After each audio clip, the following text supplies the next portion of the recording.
Hey, what's up guys? Welcome back to the Badass Life channel. For those of you who don't know me, my name is Andrew Bad, and in today's poker vlog, we are going to be reviewing day 2 of the $1,700 Mystery Bounty tournament at Best Bet Jacksonville. We had to fire 3 bullets because we were committed to making to day 2. Our first bullet we ran queens into kings. Our second bullet we lost the flip, king queen versus pocket jacks, and our third bullet we were able to spin it up and bag a healthy stack for day 2. There is about either 39 or 49 runners coming back to day 2. I don't really remember. We thought the final table was going to be live streamed, but as it turns out, there is going to be a featured table all throughout day 2, and we are in it.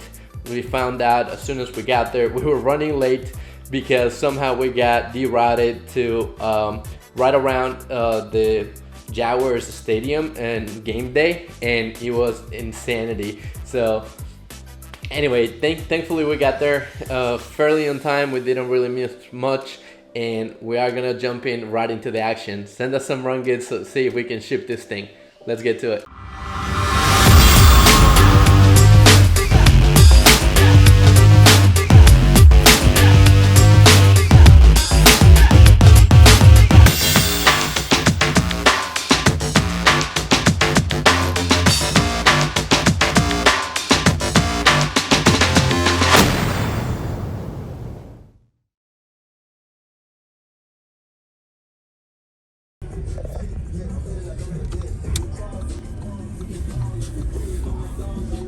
And this is why we are late to our day 2 here in Jacksonville at Best Bet.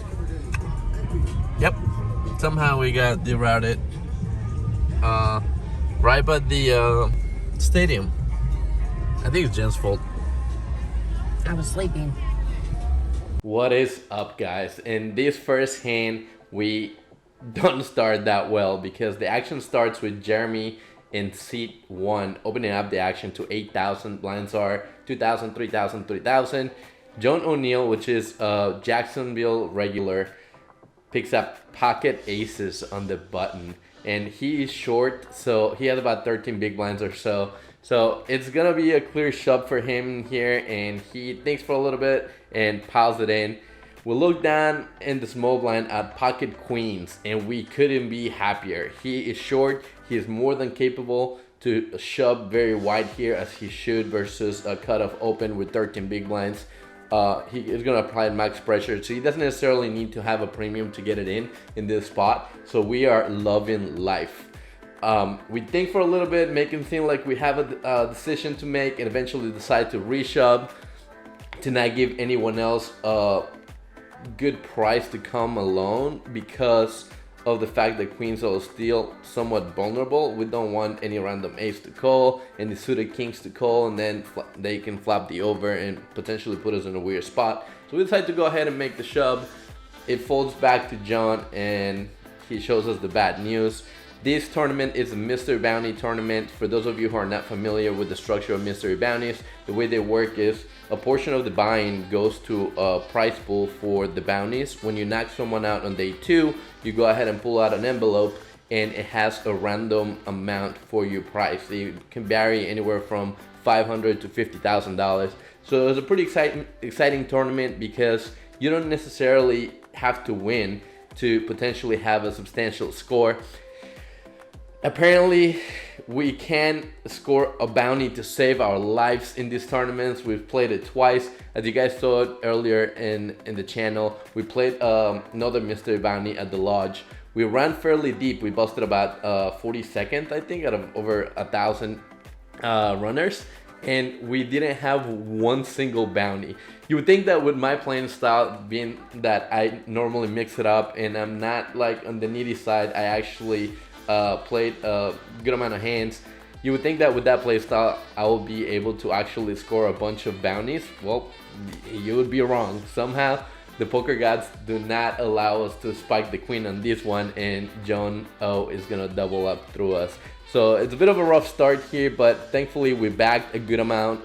So we started the hand with about 80 big blinds. He had about 13 bigs. So we're still in pretty good shape. There's no reason for us to freak out. We can still pick it back up, and there's plenty of poker to be played. There was about 49 people or maybe 39 people coming back to day 2. I did not know that they were gonna have a featured table. I thought they were only gonna live stream the final table, which is cool because it makes my job easier so that I can show it to you guys instead of having to record every hand. So let's get to the next hand and hopefully we can win the next one. In this next hand, Jeremy opens up his button to 10,000. Blinds are 2,000, 4,000, 4,000. John O gets out of the way and we look down at King 10 of hearts in the big blind. Now, I think we have both options available in this spot, and I say both options because folding is completely out of the question. King 10 of hearts, it's definitely strong enough to at least flat and defend our big blind. But I think you can also mix in some 3-bets sometimes, depending whether you have history with the button and you know that he's opening fairly wide as he should, whether he's a capable player or not. But the downside to that is also that sometimes we're going to 3-bet this hand. If he does have a strong hand, he might put in the 4-bet and put you in a tough spot, and you might have to, forfeit your equity and just go ahead and fold pre. So we didn't want that to happen. We didn't know how aggressive this player was, how capable he was. At this point in the tournament, it's still early, so we haven't played with him much. We've never played with him before, so we had no history. Therefore, we decided to go ahead and just put in the call and defend our big. The flop comes Queen Jack 9, 2 clubs, 1 heart, so we flop the stones. Now we have to figure out how to get the most money out of him, and we go ahead and check it over to him as we would with most of our hands, and he puts in the seabed for about 1/3 pot.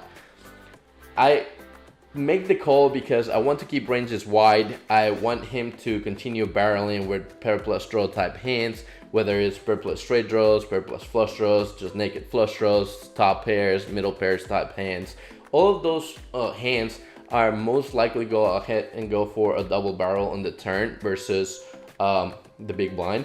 So we go ahead and put in the call, and the turn comes the deuce of diamonds, which is perfect for us because it doesn't change anything. We still have the nuts, and we check it over to him one more time. I think that is probably the best option, given that we took check call line on the flop, and he goes ahead and goes for the second barrel as suspected, and he does so for a very large sizing as well. He does, I believe it's like almost 3/4 pot or somewhere around there. And at this point with that sizing, I think he's trying to tell us that he has a really good hand, and if he does, we want to charge him the max. If he has some sort of flush draws, he might just go ahead and call it off. If he has pair plus straight draws, he's definitely not folding. So we go ahead and put in the check raise to about 80,000, and unfortunately he only had a deuce in a gutter, so it wasn't enough for him to continue, but we scoop a pretty nice sized pot and we go ahead and move to the next hand. As you can see on this hand as well, somebody collected a bounty, so they're going up to the front to collect their envelope, and they pulled the $1,000 one. So the 50K is still up for grabs, and we're gonna try to knock someone out, so potentially we can have a pretty good score. Alright guys, this is the very next hand after the hand that I just showed you. We are on the small blind, and the action folds out to me. I look down at Jack 10 suited, and James had actually just sat down in the big blind with about 12 big blinds. With Jack 10 suited versus a random hand in the big blind for 12 bigs, I think it's a clear-cut shove, and that's what we do. We go ahead and pile it all in, and he looks down at his cards and looks down at Queen 9 of hearts and decide that it's enough to go ahead and fist bump and put his tournament life at risk. So we are gonna see a flop, and we are pretty stoked because it is Ace 8-7 with 2 clubs. So we flopped the flush draw, we flopped a straight draw, we have 2 overs, we're in a pretty good spot. We are already trying to channel our inner luck box to get that knockout and go ahead and pull the 50K bounty. But unfortunately, for some reason, the poker gods don't really want us to knock anyone out. We're out here just dabbling every shorty that's on the table because the run out, it's 8 of hearts, 8 of diamonds, and he wins with Queen High. So it's pretty unfortunate. Even the commentators say Andrew's out here just doubling up everyone. I'll let you hear it. Andres handing out Teddy. double outs to everybody. Teddy. We're gonna go ahead into the next hand. Alright guys, in this next hand we pick up pocket 10 plus 2 and we decide to go ahead and open it up for 9,000. Blinds are still 2,000, 4,000, 4,000. Mark goes ahead and calls in the big blind and we take a flop heads up, which is queen 4 3 2 spades.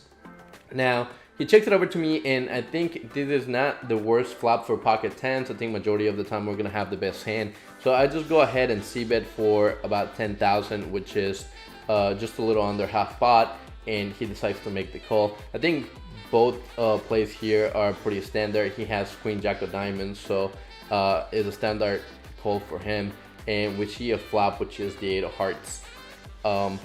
He checked it over to me one more time, and now I'm not exactly sure where we at. I do know that this guy is pretty capable, so I know that he can very well call us with middle pair here. I know that he can have some flush draws. I know that there is some chances where he can have 7s, 6s, middle in pairs, kind of like that are gonna defend the big blind, and he's gonna also potentially just call on one spot with those hands, maybe even in 2 spots depending on sizing. So for those reasons, I decide to go ahead and size up to almost full pot. I bet 34,000 into about 40-ish, 40,000, somewhere around there, and he makes the call.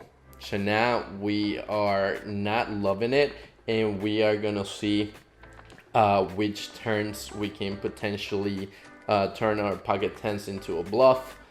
The river's a 9 of hearts, and it's actually a pretty good candidate because we're double blocking the nuts. He checks it over to me one more time, and I don't know, maybe you guys can let me know in the comment section below what you think, or what is the best thing to do with this hand in this river. We are double blocking the nuts. We can't represent all the aces, all the kings, all the ace queens because we were at the PFR, and you know, I mean, I think we can potentially put him on a tough spot if we decide to go ahead and empty the clip and pile it in here.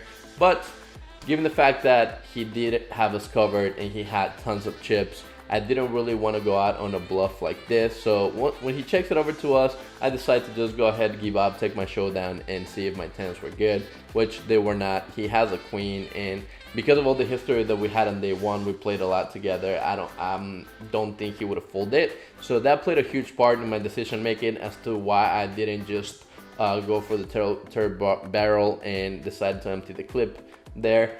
I don't know what you guys think about the sizing on the turn, but my tournament game is a little bit rusty. I'm not really playing that many tournaments. I haven't really played that many tournaments in the past few years, so I'm just getting back now into the game, and I'm more than happy to listen to any constructive criticism and continue learning with you guys. So let me know what you think in the comment section below, and I'll answer to any comments that you guys might have or any suggestions.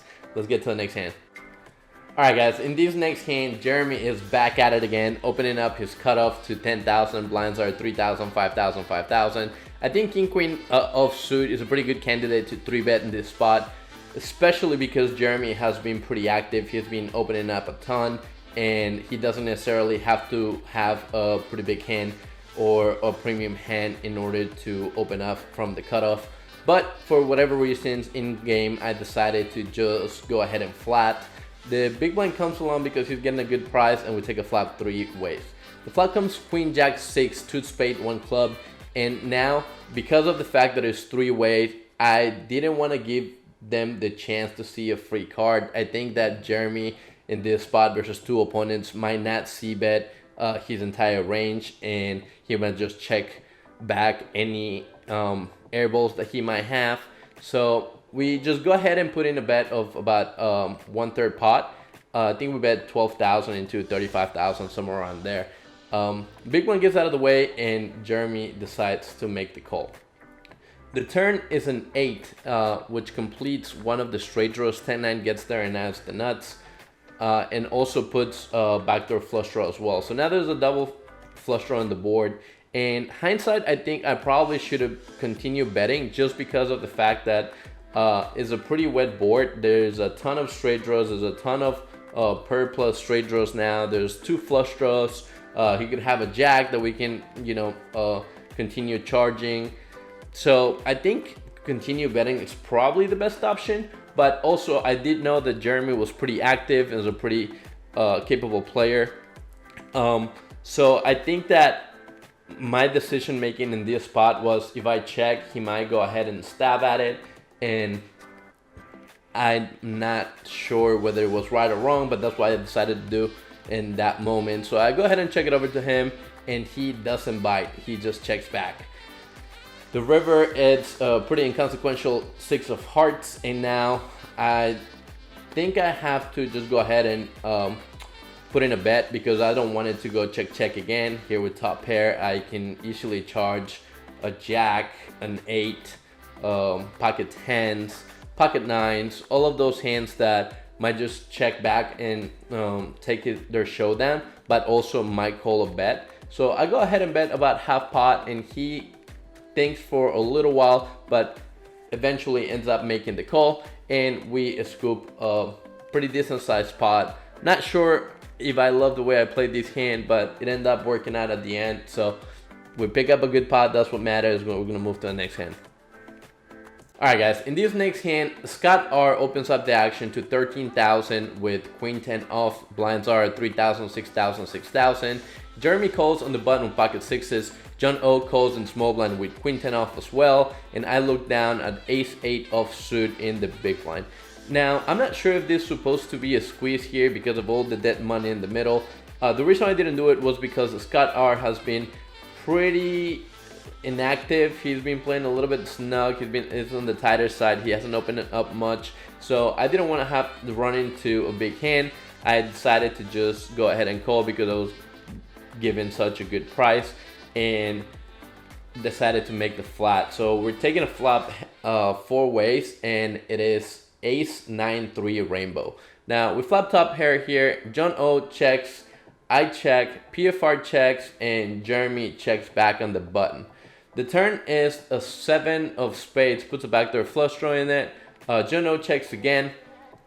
I think for a second debating whether I should just go ahead and bet or not, and I decide to check in again because I think that Scott can have some overpairs under the ace, like kings, queens, jacks, 10s, that are probably gonna put in a bet himself if it's checked to him one more time.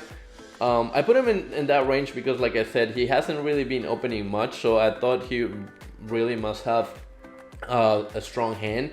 And the only reason that he honestly should be checking that flop is if he had those hands, if he had some sort of suited connectors that didn't really connect it to that flop at all, or if he had top set. But we are blocking top set, so I don't really think that's the case. Anyway, the action checks through again, and the river is an offsuit deuce. So now I think we have a pretty clear-cut bet here, especially once John O checks it to us one more time. We go ahead and bet 27,000, which is a little bit more than half pot. We are targeting those hands we mentioned before: pocket 10s, pocket jacks, pocket queens, pocket kings, maybe some sort of 9, or maybe a stubborn 7. And Scott just goes ahead and gets out of the way, but Jeremy ends up putting in the call with pocket 6s, and John O gets out of the way as well. So we're gonna scoop this one. Maybe we could have made more. I don't think so, given the particular hands that they had in this spot. Maybe pocket 6s would have called a turn bet, but I don't think we would have gotten 2 streets of value anyway. So I'm not completely disappointed with my play. I think it was okay. In some spots, I think it's okay to squeeze pre-flop with this hand, but like I said, the reason why I didn't do it is because Scott has been pretty snug, so I didn't think that there was a need to squeeze in this spot, and we can pick up a better spot. So let's get to the next hand.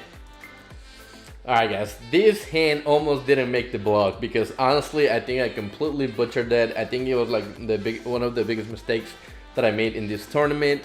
But I want to be completely honest with you guys. I'm not here just to show you the guys that I win. It's also the hands that I make mistakes in. The whole goal of this is for us to learn together, to become better poker players, and to just follow the journey, right? So I have to include a lot of the hands that I misplay, or a lot of the hands that I think I personally didn't play well. So let's jump right in it. This hand starts with me in the hijack, opening up the action to 15,000. Blinds are 3,000, 6,000, 6,000. I have ace-8 offsuit, and everybody folds. The blinds make the call. So we take a flop 3 ways, and the flop is ace, 10, 7, 2 diamonds. Now they both check it over to me, and I think this is a clear-cut seabed. We flop top pair versus the blinds.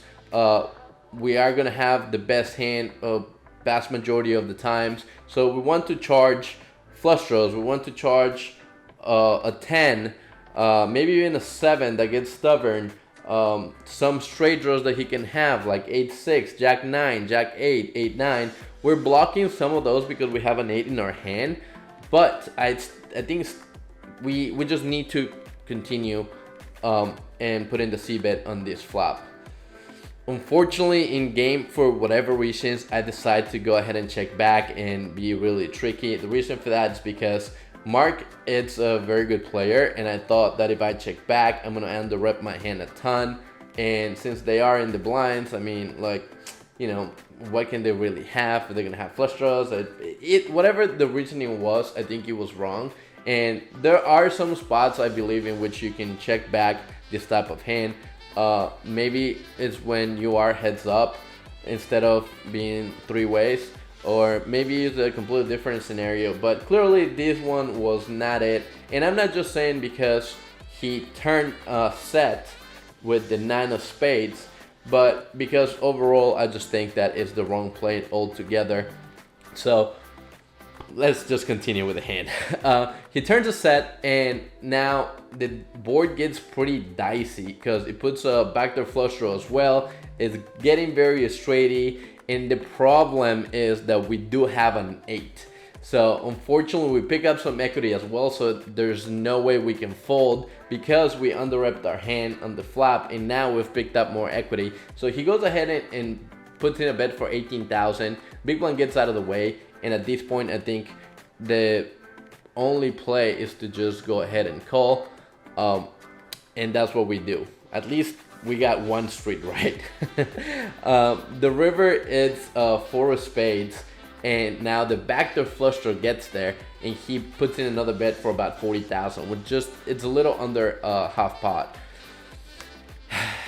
Us played, I think we just had to give it up in here because there's several things that beat us. He could have picked up a flush draw on the turn and semi-bluff and get there on the river. He could have turned straights.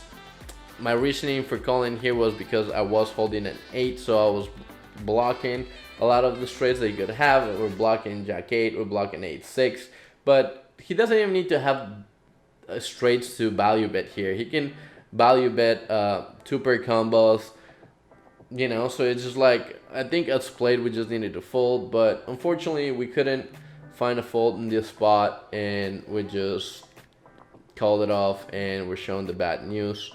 But what are you gonna do? You live and you learn, and next time I'm gonna be sure that I don't make the same mistake. So let's just get to the next hand. Alright guys, this very next hand is a quick one because Telesh opens up the action with ace-jack of diamonds on the gun. It folds around to John O on the button, and he decides to put in the call. I look down at pocket 7s in the small blind, and I have about 99,000, I believe, which is about 16 big blinds. So I think folding is a little too needy. I don't really want to fold. I want to start getting some chips back. I don't want to make the call because I don't want to play pocket 7s versus 2 opponents out of position, and that leaves us with one option, which is go ahead and raise it up, right? We do have 16 big blinds, so it's kind of like an awkward sizing. If we raise it up, we have to make it kind of chunky. If we get cold and we don't flop a set, most likely there's going to be a few overs, and we're going to have to either over bluff or give up. So I think the best option is to just go ahead and pile it all in. That's what we decide to do. I go ahead and just put in the shove, and Telesh has a real decision now. I mean, it is 16 big blinds, but it is for pretty much majority of his stack. If he calls and I hold, he's going to be left with only a few big blinds, and eventually he decides to go ahead and let it go, and John O lets it go as well. So we scoop a few big blinds uncontested, which is always good. Sometimes we're going to run into it because under the gun open, it's supposed to be fairly strong, but you know, sometimes we are going to be flipping, and in order to continue advancing these tournaments, you have to win flips, you have to be willing to put it in and take the variance and be in some flips, or be in some 60-40 spots, or sometimes just get lucky. Even if we run into an overpair, we have 2 outs, but it is what it is. When you have to die, you just have to die, and there's nothing we can do about it. Thankfully in this one we didn't just yet, so we're gonna continue to the next hand and see what happens. Alright guys, this next hand is a sick one. It's completely a massive cooler, and I'm going to tell you exactly what happened. So the action starts by folding around to the small blind, who is John O, and he looks down at 2-3 of clubs and decides to go ahead and complete. I look down at 10-8 of diamonds in the big blind, and I think like a large amount of the time in this spot, you can just go ahead and apply max pressure to the small and just go ahead and raise it up. But I didn't do that because John O is a very, very good player. He's probably much more experienced in tournaments than we are. He's a complete Jacksonville legend. Everybody likes the guy. He's a super cool dude, but he is a very good poker player. So if we make a mistake here, it can potentially cost us our tournament life, because we have identical stacks. Not only that, but even if he just calls, playing post flop against him, it's going to be really tricky, and he can put us in really tough spots. And on top of that, if we just open pre, he might just go ahead and jam and put us through the test. So we decide to go ahead and check our option and take a flop in position. The flop comes 7-6-5 rainbow, and this is a pretty good flop for us because we flop open-ended, we have 2 overs, and we're gonna be looking to potentially knock him out on this hand if we have a favorable run out. He goes ahead and leads for 10,000, and we go ahead and make the call. I think it's probably the best option. The turn comes the absolute gene card for us, and it's a 4 of clubs. Now we have the second nuts, we have the virtual nuts really here against the small blind, a blind versus blind situation, and he goes ahead and checks it over to us. So I don't want to check this back, even though it will be really tricky. I want to go ahead and set up a river shove. So I put in 24,000 in the middle. This is about half pot sizing, somewhere around there, and he quickly makes the call. The river is enough to deuce, and now nothing really changes. If we were ahead on the turn, we're still ahead here on the river, and he checks it over to us once again, and we decide to think for a few seconds and just go for the jam. He snap calls, and we show him the bad news. We did not think that he was nearly as strong as he was. He turned a straight flush draw, so we still had a possibility to lose the hand, even turning the second nuts in a blind versus blind situation. But fortunately enough, the river was a clean one for us, and we're able to score the knockout. We're also very lucky that we had him exactly covered. We had the same exact stacked, so that was very unfortunate for him, but we were able to score our first knockout in one of these Mystery Bounty tournaments, and we're going to be super excited to pull the envelope and see if we can take the 50K score. GG, John, you did everything you could. There's nothing that you could have done differently. We actually ran pretty well against him in this tournament. On day 1, I actually coolered him also towards the end of day 1, which gave me a pretty good chip stack to come back into day 2. So we're gonna try to do our best to go ahead and win this for him, because majority of the chips came from his end, unfortunately, and I'm sure we'll be seeing him on the felt a whole lot more. Shout out to him.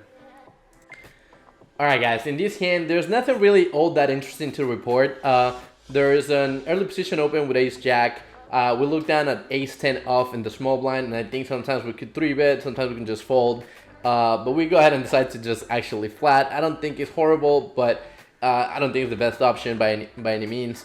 We go ahead and take a flop heads up, and it is King Jack X, King Jack 4, all diamonds.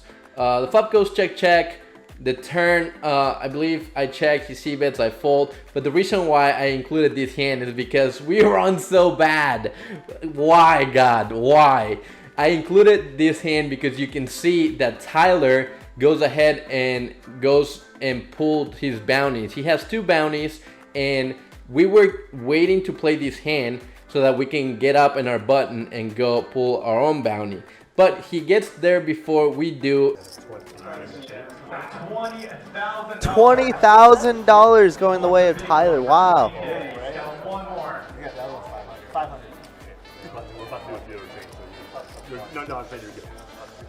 And he has another one. He's already guaranteed 20K.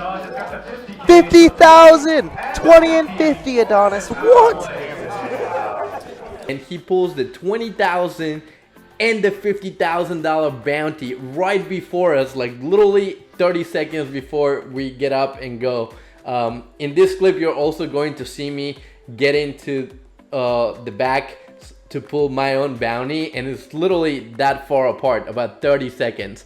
So we were super tilted because even our first bounty that we ever collect in this Mystery Bounty tournaments is not gonna be the big one because he just pulled the 2 big ones, and there is really not that many big ones left.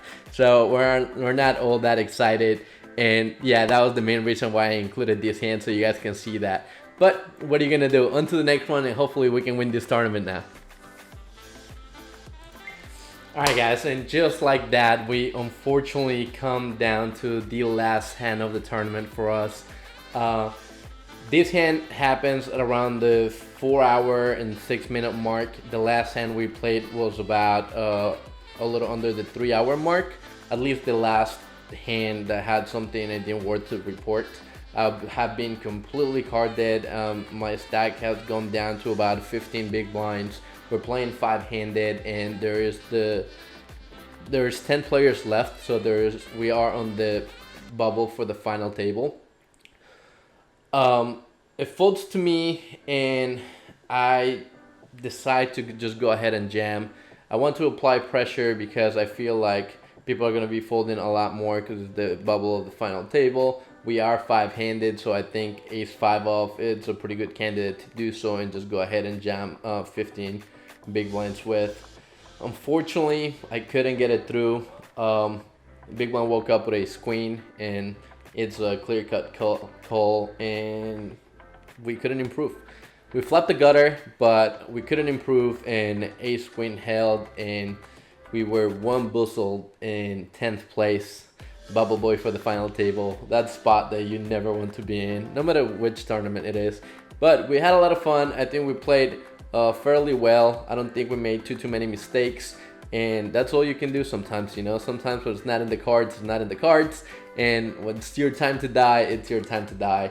I kind of talked it over with a couple of my friends and try to figure it out whether this hand should be folding majority of the times or if it was a pretty standard spot.